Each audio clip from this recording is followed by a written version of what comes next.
لا نبي بعده وعلى آله وصحبه ومواله. قال الله تعالى في القرآن الكريم: أعوذ بالله من الشيطان الرجيم. بسم الله الرحمن الرحيم. يا أيها الذين آمنوا كتب عليكم الصيام كما كتب على الذين من قبلكم لعلكم تتقون.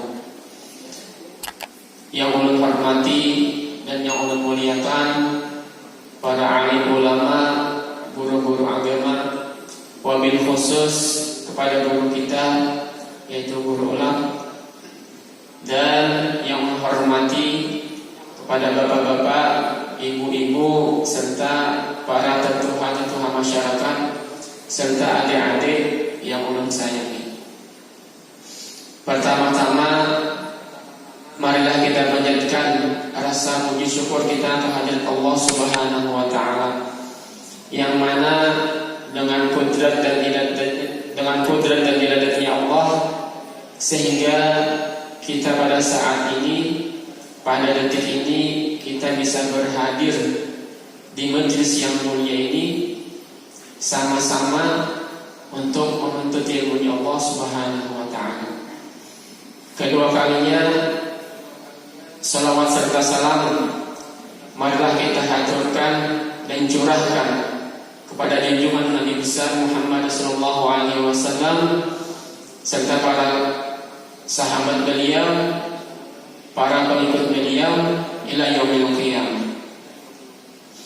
Dan ketiga kalinya tak lupa pula di sini ulun banyak-banyak minta ampun dan maaf kalau nantinya di dalam penyampaian ulun terdapat kesalahan dan kekhilafan, karena di sini kita sama-sama belajar. Ulun pun masih belajar juga. Jadi pian entah kalau ulun kalau tapi bisa berpandai-pandai banyak. Apalagi kayak bicara. Baiklah, bapak-bapak, ibu-ibu, hadirin wal hadirat rahimakumullah.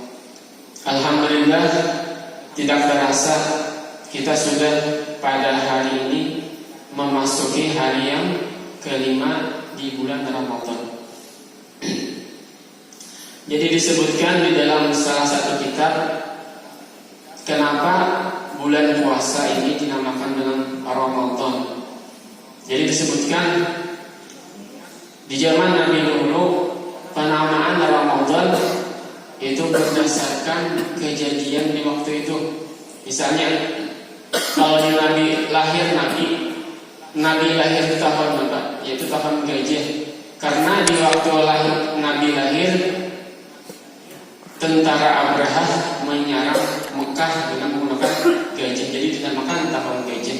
Soalnya penanggalan tahun Hijriah itu belum ada lagi.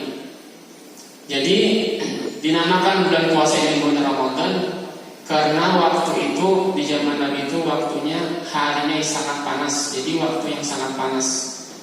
Jadi kita jangan bingung kalau di bulan Ramadan ini setiap bulan Ramadan harinya panas. Tapi kita kan awal-awal semalam ada hujan. Jadi kalau terakhir ini ada panas. Jadi dari zaman dahulu pun di bulan Ramadan itu waktunya harinya hari yang panas. Nah itu.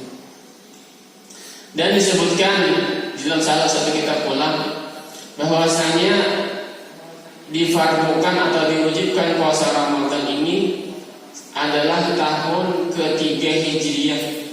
Jadi selama Nabi berada di Mekah, puluhan tahun di Mekah, kefarduan puasa Ramadan ini belum diwajibkan lagi.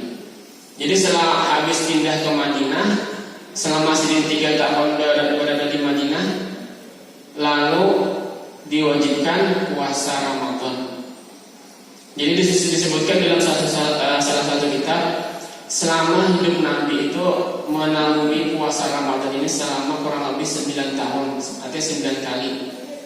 Jadi habis 3 tahun sedang menjalani di Makkah, lalu turun wahyu difardukannya puasa Ramadan. Jadi selama itu sedang menjalani Ramadan selama 9 kali, artinya 9 tahun. Selama 9 kali menjalani Ramadan itu yang paling banyak sedang menemui puasanya ganjil, yaitu 29. Jadi kalau yang genap itu beberapa tahun aja. puasa yang Nabi tahu itu semua selama 29 hari itu ganjil. Baiklah Bapak-bapak, Ibu-ibu, jamaah rahimakumullah. Jadi disebutkan di dalam kitab Nasahul Ibad. Jadi kitab Nasahul Ibad ini karangan Syekh Nawawi Al-Bantani, salah satu ulama yang terkenal di Mekah. Jadi di sini di dalam kitab Nasahul Ibad ini berisi jadi kita papadah yang baik buat kita, mau'izatul hasanah yang gasan kita bagus diamalkan di kehidupan sehari-hari.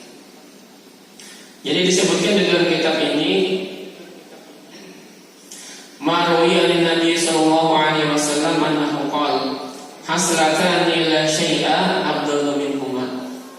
Jadi ujar baginda Nabi bahwasanya ada dua perkara yang mana dua perkara itu tidak bisa diungguli.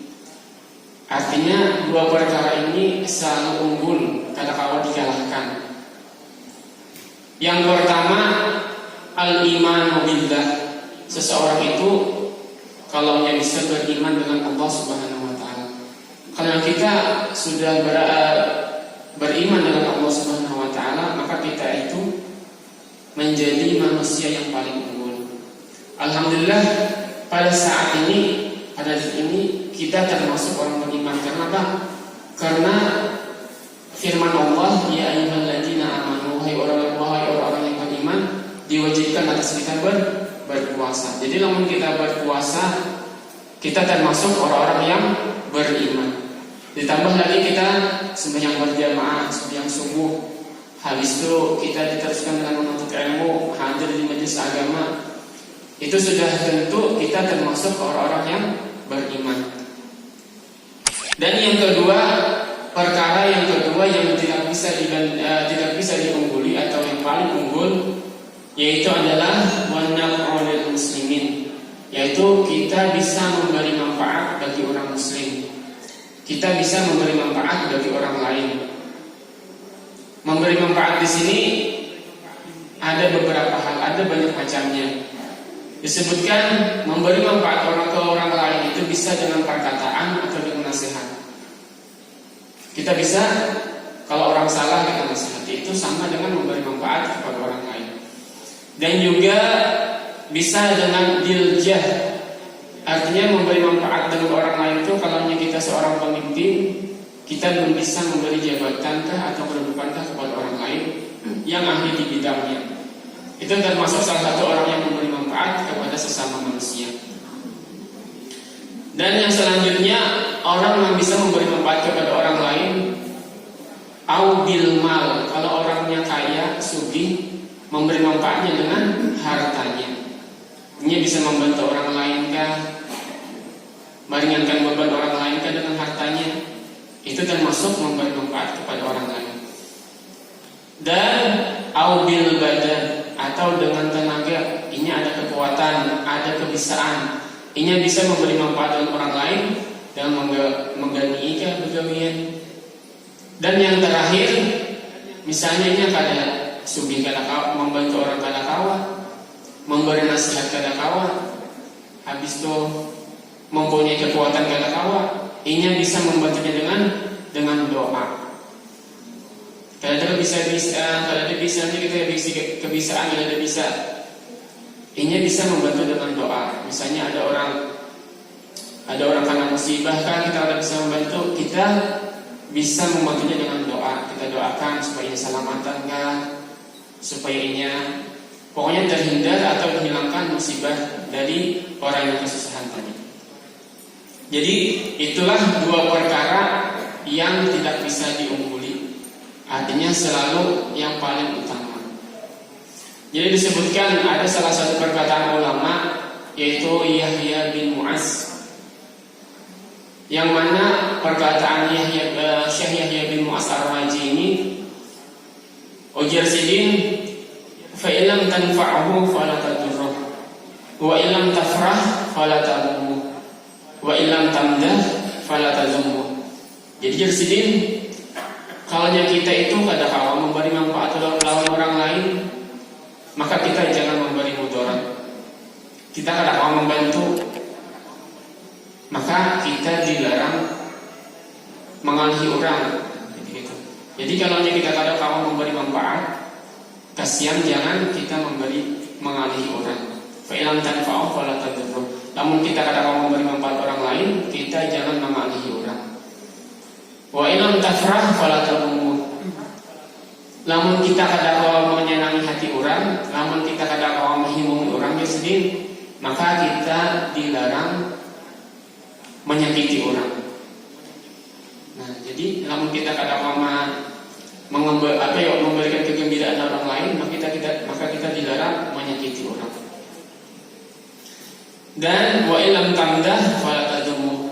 Namun kita kada mau memuji orang, maka kita dilarang mencela. Kada kawa memuji, jangan mencela. Biasanya kebalikannya. Misalnya kalau kita memuji kada sudah menyambati ya pulang. Nah, itu kita jangan sedih. Dan selanjutnya wahaslatan la syai'a akhbasu minhuma asyirku billah wad-durru lil muslimin. Dan kebalikannya Yazidin, ada dua perkara yang paling jahat. Tadi kan yang paling bagus, yang paling afdal. Ini ada dua perkara yang paling jahat. Yang pertama asyirku billah, orang yang menyekutukan Allah, syirik kepada Allah Subhanahu wa taala. Dan yang kedua wad-durru lil muslimin, orang yang selalu mengalihi, selalu memudarati orang lain.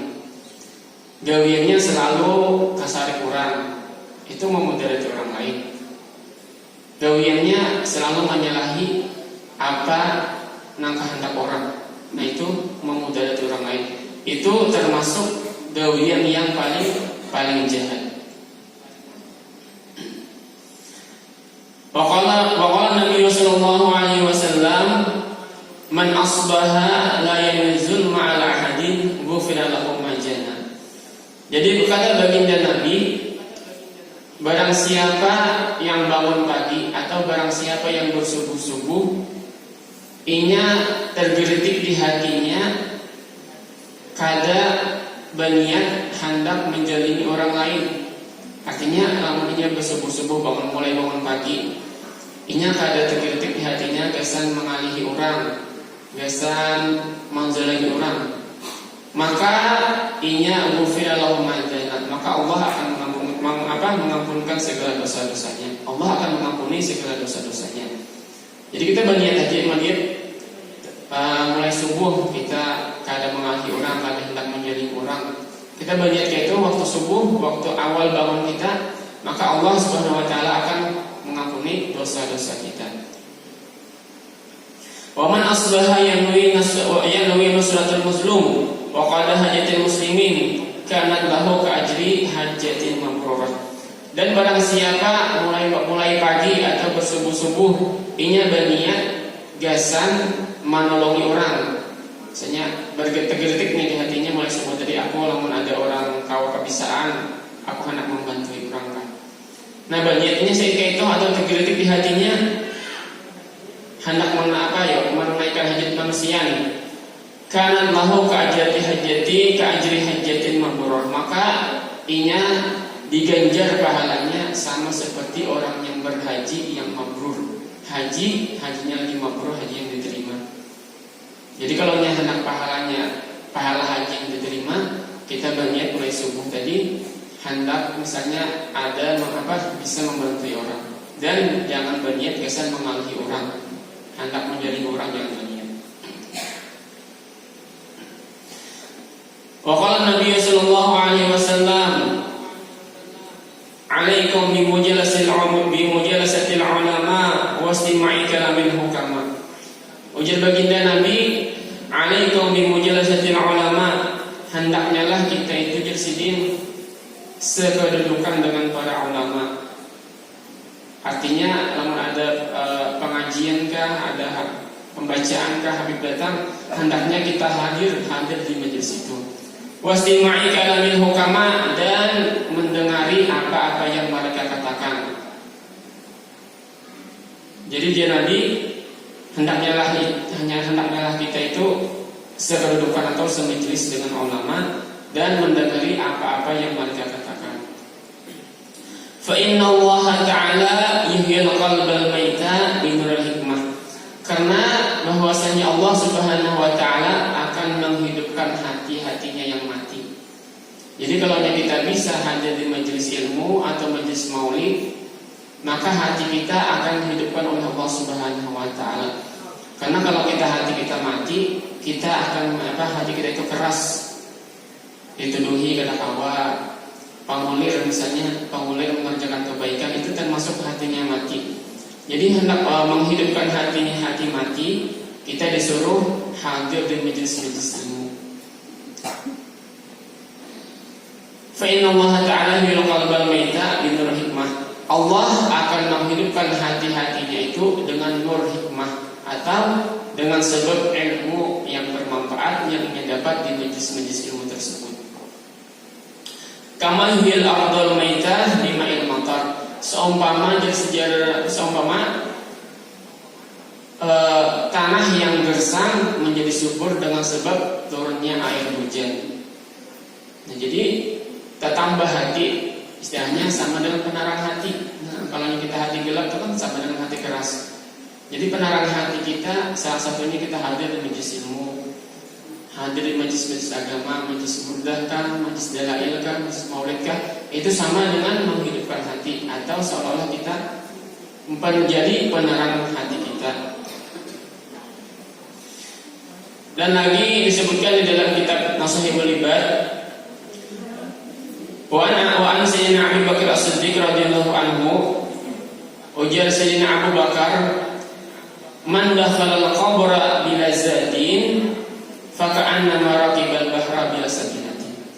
Ujar Sayyidina Abu Bakar, barang siapa yang masuk ke dalam kubur tanpa ada bekal. Jadi ini bila meninggal karena ada diisi sangunya apa? Bekalnya ay min amal sholih, daripada amal-amal yang soleh. Jadi amal-amal yang soleh itu banyak. Kita sembahyang 5 waktu, hadir di majelis, puasa, semua pekerjaan yang baik itu menjadi amal soleh bagi kita dan menjadi sangu karena ketiksan kita di dalam kubur. Faka'anna marakibal bahra bila sakinatin. Maka seolah-olah inya di dalam kubur itu seolah-olah berlayar dengan tanpa mempunyai kapal. Jadi orang yang berada di sesama di dalam kuburnya seolah-olah ini berlayar tanpa kapal. Kalau ini berlayar tanpa kapal seolah sama dengan ini tenggelam. Kama qala Nabi sallallahu alaihi wasallam, mal maitu fi qabrihi illa kal barikil mugawis. Jadi jar Nabi, seseorang mayit atau orang yang berada di dalam kubur itu sama halnya seperti orang yang tenggelam yang hanya mengharapkan pertolongan. Makanya kalau orang meninggal di kubur, kita banyak-banyak mengilimi amal kebaikan, menolongi orang-orang yang di dalam kubur. Karena jar Nabi, orang di dalam kubur itu sama orang yang lagi tenggelam. Jadi hendak menolong orang-orang di dalam kubur, keluarga kita. Jadi kita kirimi amal-amal kebaikan, sedekahkah, salatkah, apa segalanya. Yang penting yang berbau kebaikan itu bisa menolong para orang-orang yang ada di dalam kubur.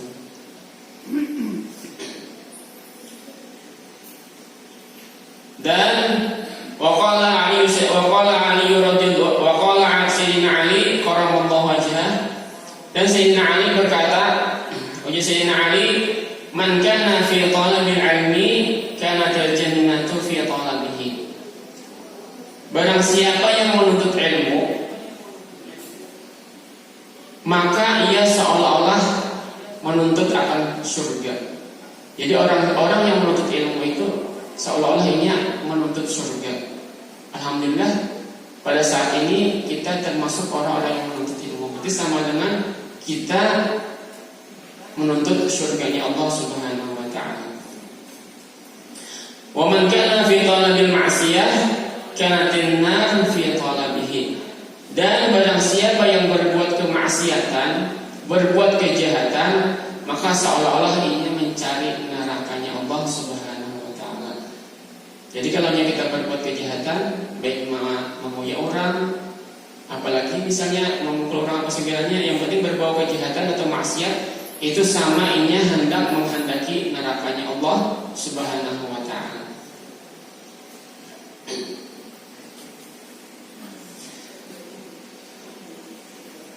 Wa qala ba'd az-zuhad, dan para ulama-ulama orang zuhud waktu dahulu berkata, Jasidin man azama dzamban wa huwa yadhaku. Barang siapa yang mengerjakan dosa padahal inya senang. Yadhaku itu kan tertawa nih. Jadi barang siapa yang mengerjakan dosa, inya bangga, sudah tahu dosa inya bangga. Ya jadi ulang semalam sudah tahu namanya kerjakan dosa misalnya pada puasa kah hanya tampayakan, itu kan sama dengannya bangga. Maka ujar ulama tersebut, fa innallaha yudkhilun nar wa huwa yabti. Maka Allah akan memasukkannya ke dalam neraka walhal ini ke dalam keadaan duka cita. Jadi barang siapa yang menampakkan kejahatan, pokoknya kejahatan itu dinampakkan seolah-olah ini bangga dengan kejahatan yang diperbuat tersebut, maka Allah Subhanahu wa ta'ala akan memasukkan ini ke dalam neraka dalam keadaannya selagi duka cita.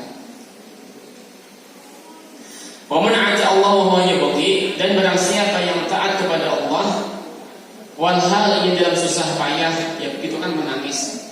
Kita taat kepada Allah, misalnya sembahyang subuh kita korbankan waktu kita supaya kada guring. Kita menuntut ilmu padahal kan waktunya nyamannya guring, kita korbankan waktu kita biasa menuntut ilmu. Itu termasuk wa man 'ata Allah wa huwa yabghi. Siapa yang taat kepada Allah walhal keadaannya dalam kesusahan, susah kita menahan guring, susah kita menahan lapar misalnya, maka Allah Subhanahu wa ta'ala akan memasukkan inya ke dalam surga walhal ini dalam kesenangan yang sempurna. Ya warhu wa yatalafadhi, inya senang ke dalam kesenangan yang sempurna. Jadi inya dalam kesenangan yang sangat senang. Karena kalau ujar perkataan ulama, kita beramal di dunia ini susah payah dahulu ya Allah. Peribahasa berakit-akit dahulu, berenang-renang kita. Jadi susah-susah dahulu, karena di akhirat kita mendapat kesenangan yang bahagia.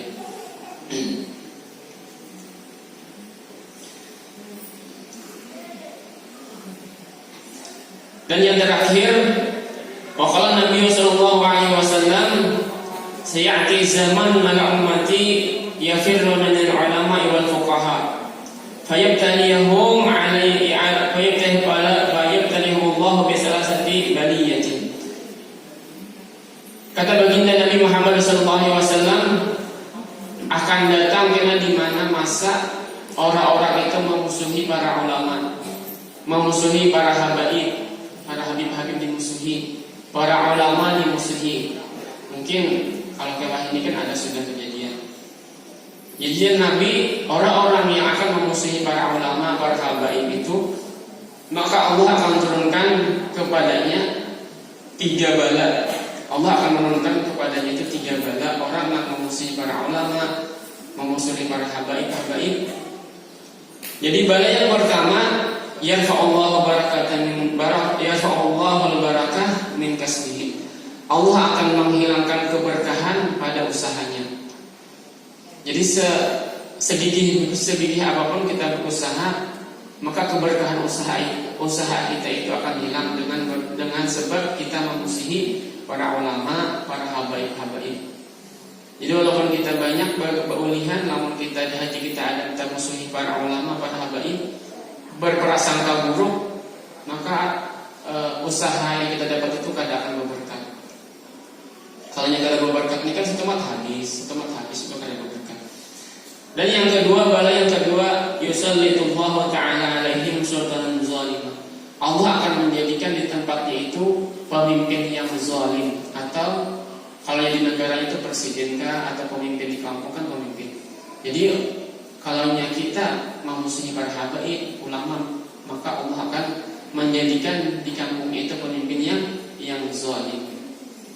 Yang ketiga, wasalisu yakhrujuna minad dunya bighairi iman.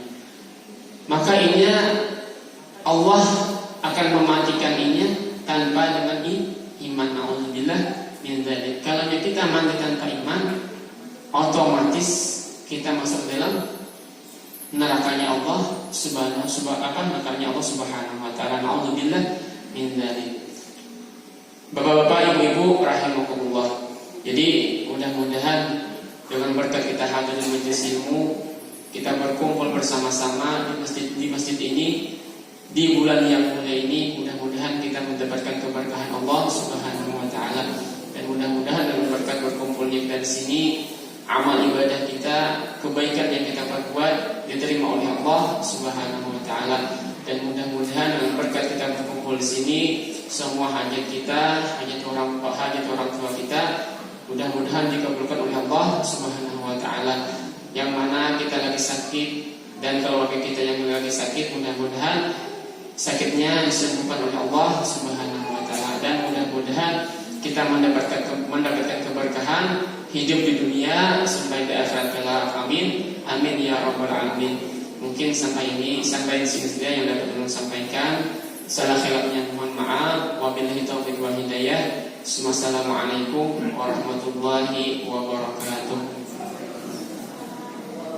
Bismillahirrahmanirrahim. Wa ala nabiyyi bismil Fatihah.